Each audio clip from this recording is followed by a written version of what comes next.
Hello and welcome to this video on Perceptron from Society of Artificial Intelligence or SOAI.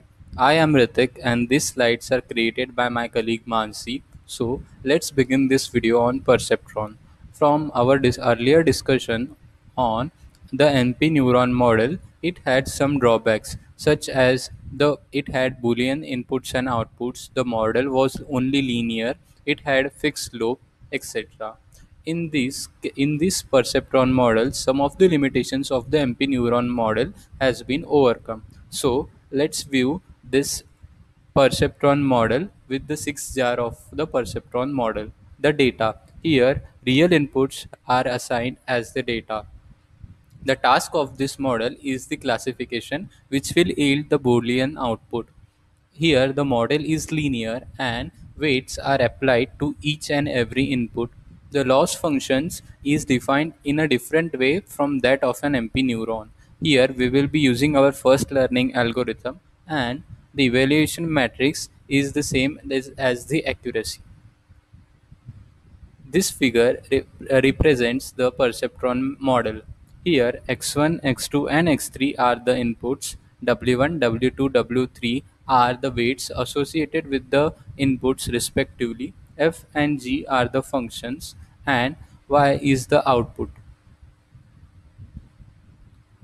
The function of the perceptron model. Here, the output is equal to 1 if the summation of I equal to 1 to n wi xi is greater than or equal to b and is 0 otherwise. Here, xi represents the various inputs, wi represents the weights associated with the respective input, and b represents the threshold value. The difference between MP neuron and the perceptron. Here, the function for the MP neuron is defined different from that of a perceptron. In the case of MP neuron, only the inputs, it is a summation of the inputs only, whereas here the weights has been multiplied with that of the input. In case of a MP neuron, Boolean inputs, it takes Boolean inputs, whereas perceptron takes the real inputs. Both the models are linear, but in case of a perceptron, there are weights assigned for each input, which is not the case for the MP neuron, and both are having the adjustable thresholds. Now, we will explain what really the weights in the perceptron model affects. Each parameter has different effect on the output. Some affects more and some less. So the weights help us to distinguish. Here we can consider x as the set of features and w as the set of weights which is associated with the input. So x and w are the vectors. Therefore, the dot product of these two vectors can be written as x1 dot w1 plus x2 dot w2 up to xn dot wn, or the summation of I equal to 1 to 1 n xi wi. These perceptron models allows us to take real data as input, unlike the MP neural model. Consider the example of buying the mobile phones based on some features. There are real input data for this problem. This perceptron model gives us the flexibility to use the real data as input. But to use this real data, we need to standardize the input data, because the data for each and every input might be in different range, and sometimes it leads our model towards the bias. For the standardized process of input data, we would be using the following formula. X dash is equal to x minus the minimum value divided by maximum minus the minimum value. We have to use this formula for all the input value data in order to standardize them. Here is the example. This table on the left hand side shows the screen size before standardization and post standardization. This table on the right hand side shows the screen size. As we can clearly see here, the after standardization the values are between 0 and 1, and on the left hand side we have used the formula which we mentioned before. Here 4.7 was the minimum value and 6.41 was the maximum value. As like that, We can apply this standardization formula to each and every input, and after standardization of the previous data of buying phone we get. So here in the end, here is the parameter of how likely we should buy the phone, and it has written value either 0 and 1 respectively. The geometrical representation of the perceptron model. This perceptron model can be viewed in the two dimension. So the line that we are dealing with the perceptron model is w1 x2 plus w2 x2 minus b equal to 0. Here the positive prediction which yields the value greater than or equal to 0 lie above the line, and the negative predictions which yields the value less than 0 lie below the line. We have the freedom to take a real value of b, unlike the mp neuron. This gives us more flexibility to adjust the line as shown in this figure. Also, our slope is not fixed in this model. The slope varies according to the values of w1 and w2. Due to this type of flexibility in the perceptron model, it allows us to deal with a more complex data. However, this model is only works on a linearly separable data, so we need more freedom. Let us visualize this perceptron model in 3D or 3 dimension. The equation of the plane is w1 x2 plus w2 x2 plus w3 x3 minus b equal to 0.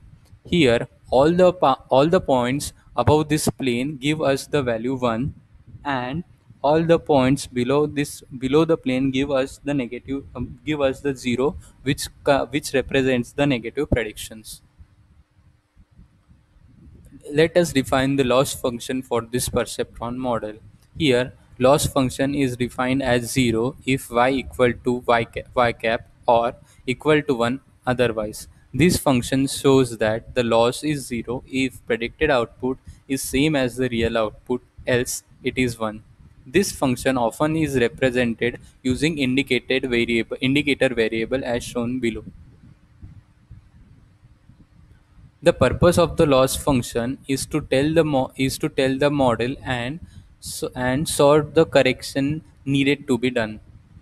In this example, we can see that the perceptron loss is almost identical to the squared error loss function. The learning algorithm. In this perceptron model, we have parameters wi, that is w1 to wn, and p, which is our threshold value. So to find the values of this parameter, we will be needing a learning algorithm. The typical recipe for the learning parameters of the model. As shown in the figure, in this model, we have to first initialize the parameter. They are for this case w1, w2 and b if we are considering only two weights. Then for this parameter we have to find the loss, and if we get more loss then we will have to update the parameter. Repeat this process till it is satisfied with a zero loss or the minimum value of loss is reached.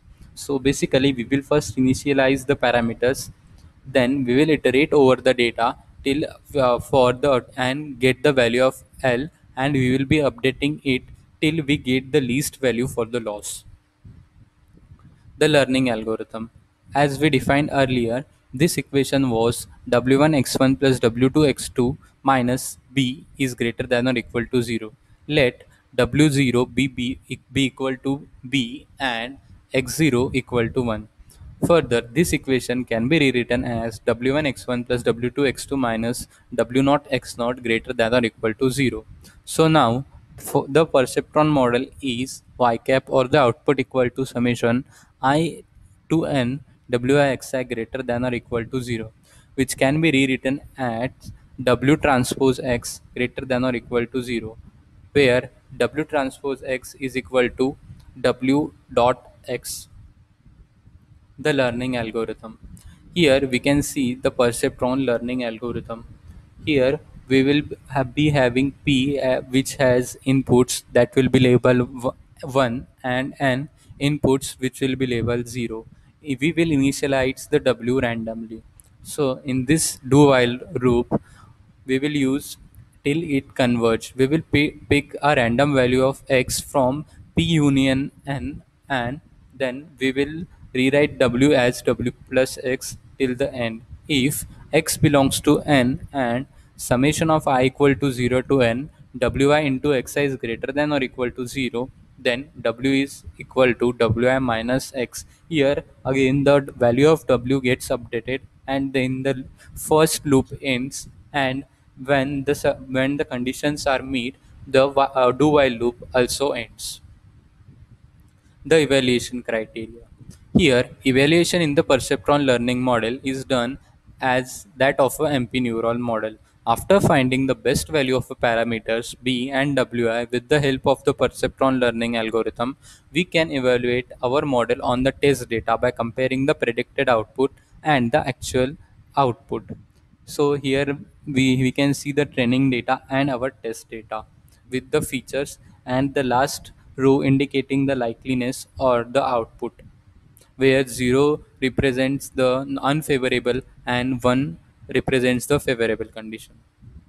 So we can calculate the accuracy score for this evaluation of the model by the formula accuracy equal to number of correct prediction divided by total number of prediction. For this example, we have 3 correct prediction and total number of prediction is 4. So our accuracy on this test data is 75%. The summary of this perceptron model: as we seen earlier, the data had the real inputs. The task was classification, which yielded the Boolean output. The model was linear. The loss function was defined as here. Here we use the perceptron learning algorithm, and where we randomly assigned and adjusted W and B, iterated till it converged, and the evaluation criteria was the accuracy. Thank you.